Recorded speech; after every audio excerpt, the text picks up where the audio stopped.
Hey family, I'm Just Ron, the Promised Land Consultant, and you know that I'm dedicated to serving you family from sun up to sun down.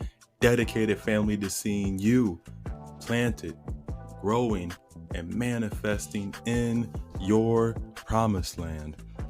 And I know some of you might be wondering, what's a promised land?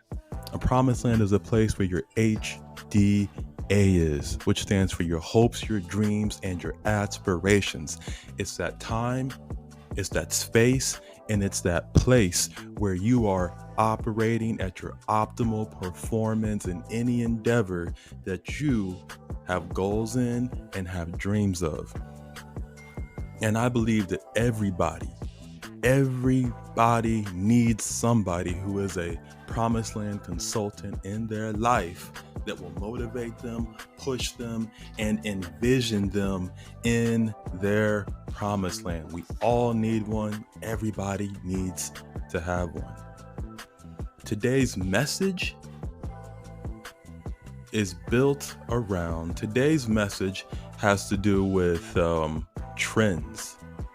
And I'm not a big proponent of trends. I've never liked trends. I don't like it when people think for me or I follow the thought patterns of somebody else. I prefer for you to give me the message and let me run with it, which brings us to the title of the message today, which is Don't Be a Slave, Ride Your Own Wave. That means come up with your own way of moving in this life, come up with your own business, come up with your own style, and then ride it out. You might start small. Matter of fact, you are going to start small. No kind of buzz, but you build that wave over time and you ride it to shore. You ride it to land, or the promised land as I call it, where people are waiting for you to build with you, to barter with you, to trade with you, and to build with you. But you have to build your own wave. You can't always be riding someone else's thought patterns, following the trend, doing what everybody else is doing. We need people that are cut out, broke from the mold, and doing things a different way, and innovating is what we need. It's people that are innovating. What led me to this conclusion was an experience I had about 5 years ago. I had a really, really good friend. I won't say his name, but he was riding the wave of being on a health kick. He had saved the life of one of his family members, and because of that experience of saving their life, changing their diet, getting them on a different wave than what they were on, of eating a lot of processed foods, he started a gospel centered around eating healthy foods, mainly kale. And he had books about this. He had videos about this. He had recipes centered around this. And he had a slogan and a motto around this. And he called it Kale Yeah, how dark leafy greens can help you. He loved it. He was always talking about it. He had built a wave around this particular idea and paradigm that he had built. And he gave up on this wave right before COVID hit. I want to say it was like 2019 or 2018. He decided to get on a different wave. He was always looking for the hottest wave and switching from things to things and switching from wave to wave, but usually he would stick with just one wave. But in 2019, he hopped off of that wave, and we know the rest is history, because he had gold. He was on the health kick. He was on the path, and people were already following him. He had a small buzz. He had a small wave. It wasn't a big one. He had ripples, but he gave up on it. He decided that it wasn't worth it, and he decided to jump on a different wave that somebody else that came with that had nothing to do with what he was doing. And it hurt my soul to see that happen to him. And it led me to come up with a few points about riding your own wave from what I saw happen to him and what he went through. And as I went through that journey with him, the first thing is you gotta ride your wave like a slave, which basically means you need to have passion about whatever wave that you are going to create. Good job. You've decided not to think like everybody else. You've decided to build your own wave, but build it on something that you are passionate about. Don't stir up the waters about something that you're not passionate about. See, I think what happened to this good friend of mine is he wasn't passionate about health. He picked up the health wave because he thought it was going to be profitable because he could save people, but his heart wasn't in it. And I want you guys to be passionate about whatever promised land you decide is for you. And that's why I named this Ride Your Wave Like a Runaway Slave. When a slave wants freedom, he's risking everything. He's risking everything and anything. Now, I don't want you to compromise your integrity, your culture, and your values on your journey to your promised land, but I do want you to have persistence. I do want you to be willing to do anything to get where you want to go like a runaway slave without compromising your integrity is the key. You are willing to risk it all, do it all, late nights. You're willing to spend hours alone, giving up parties because you are dedicated to the mission. It's your passion. Remember, when you're stirring up the waters to build your wave, ride that wave. You have to ride your wave like a runaway slave, my friends. Find that passion, stir the water up in those passions. The next point that I pulled from that experience with my friend was there's going to be days when you feel like you're lacking because ain't nothing cracking. And I kind of hit on this before in the previous slide, but life's going to test you. It's going to give you moments where you built a wave, you have people that are rocking with you and following you, and you have a good ride going. But there comes a time when you plateau. There comes a time where you're alone. A good saying about this is strike the shepherd and the sheep will scatter. Strike the shepherd and the sheep will scatter. Anyway,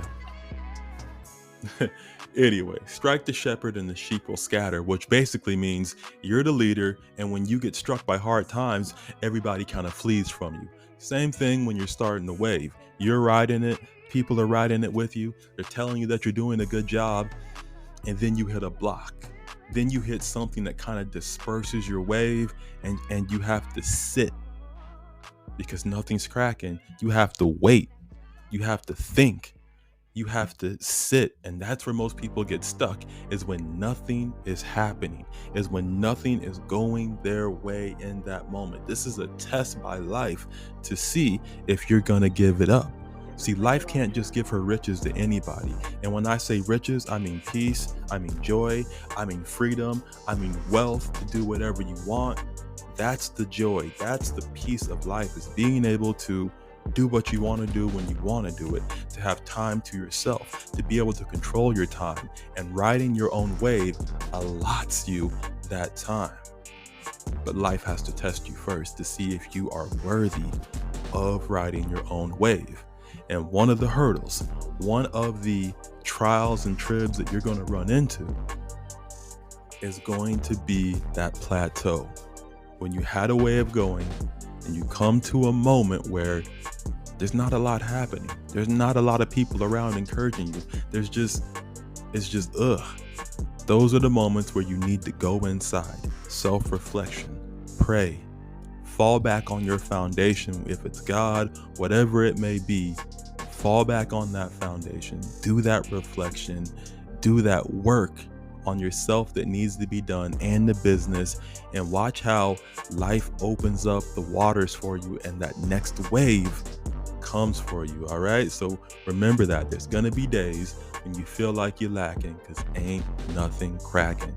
You know it's coming. So be ready for it. The next thing I saw in his life is there's going to be days when you believe you can't breathe. Now, don't mix this up with the slide before. This one's different because in the previous moment, you'll feel like nobody's on your side, nobody's with you. But there's going to be days when you feel like you can't breathe. This has to do with you're drowning. This has to do with you feel constricted. This has to do with it feels like life is too much because of the business that you're doing and you don't know what to do. That is what this is about. This is when you are underwater and you don't know where your next breath is coming from.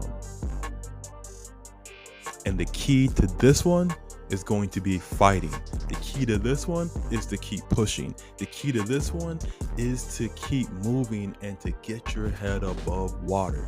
Don't be stagnant. Don't stay still. Get your head above water is the key to this one, is to keep swimming, keep treading water. Don't give up. Don't stop riding your wave, even though it feels like you are drowning. And I remember when this happened to my friend because he was on the Kale Yeah movement. He was telling people all the time about it. But there'd be times where he didn't know how he was going to survive for the next day. There would be times where he didn't know how he was going to fulfill an order, how he was going to get something done in the amount of time that was allotted. And I feel like that pressure may have been too much for him. But the key is to keep moving, keep riding that wave, to keep pushing. In the previous slide, it was reflection. In the previous slide, it was prayer. But in this one, it's movement. It's getting your head above water. It's not letting the environment that you're in drown you out, my friends. The next one that we're going to look at is something that I want you to keep in mind as you're moving towards your promised land, is that brainwaves and ocean waves have quite a bit in common. Really, I feel like they just mimic each other. One is in they're both in the physical world, but I feel like brainwaves are more in the spiritual world, in the sense that you manifest whatever your brainwaves are into this world. You know what I'm saying? Taking the intangible and making it tangible. But here are some of the similarities that you will see with brainwaves and also ocean waves. The first one is going to be both have frequencies, which means that they oscillate, and not only that, they have cycles. That means they both have a definite beginning and a definite end. From there, we're going to see that they both have amplitude. Both brainwaves and ocean waves have an amplitude, which represents the height or the intensity of the wave. In brainwaves, amplitude is often associated with strength or energy and a level of detail in mental states, right? So that's how big it is they both have that. But then also that brainwaves and ocean waves both have rhythm and patterns, which is going to be for brainwaves, they have alpha waves, they're going to have theta waves, they're going to have gamma waves, which all have their own feelings that are associated with it, whereas ocean waves have various rhythmic patterns, including calm waves, surface waves, stormy waves, which have their own sentiments and feels to them if you were on the ocean when those waves are coming through. Brain waves, ocean waves also have interconnectedness, which means that the waves are going to be created based off of the respective environments that the waves are in. Take, for example, ocean waves are influenced by factors like wind speed, water temperatures, underwater topography, and tides, whereas your brain waves are going to be influenced by various states such as emotions, sensory inputs, and mental states will all affect your brain waves. And the next and final one that I'll give you about brain waves and then also ocean waves is going to be the fact that they both have energy. They are energetic. Your brain, anything that you put out, every thought that you have has energy that is going into your physical world and is manifesting it every day. So be mindful of what you think. Ocean waves are the same way. And as you are creating your wave, it starts in your mind. As you are creating that proverbial wave that we're talking about for you to surf, it starts in your mind. And that's what I want you to keep in mind, is that ocean waves, brain waves, they are synonymous. They have a lot of the same characteristics, and you got to be mindful of what you're thinking every day as you wake up and you lay down. Know what it is. Next that we're going to hit on is a little bit of scripture to help you get the picture, which is going to be, the scripture I'm going to give you is Ecclesiastes 2:14, and it simply says this: the wise man's eyes are in his head, but a fool walks around in darkness. What I believe the preacher right here is saying to us and telling us is, a wise man sees the world through his first eye, which many people call his third eye, but that's the spiritual eye that you see this world through. Most people just see the world as being physical, when in fact, this life is more spiritual than it is physical. And how you get up every day and move is going to dictate what type of wave that you are on, which is what this whole speech is about. Is number one, not letting anybody dictate the wave that you ride. You don't follow trends, you follow the beat of your own wave. You follow the cycle of your own wave. You create the energy of your wave. You are the wise man in the eyes. You are the wise man whose eyes are in his head. You follow your own wave. You make your own wave, so you don't walk around in darkness and think that all this life is the physical that you see. You know, what you can touch, what you can smell, what you know, the physicality of this life. It's more than that, and you have to know and understand that. Be the wise man. Family, I'm Jesh Ron, the Promised Land Consultant. Don't forget that I'm dedicated to serving you from sun up to sun down. Dedicated, family, to seeing you planted, growing, and manifesting in this life and the next life. Don't forget to like, comment, and subscribe on the video. You guys rocking with me, being with me, and I hope each and every one of you have a blessed one until I see you in the next one. Thank you.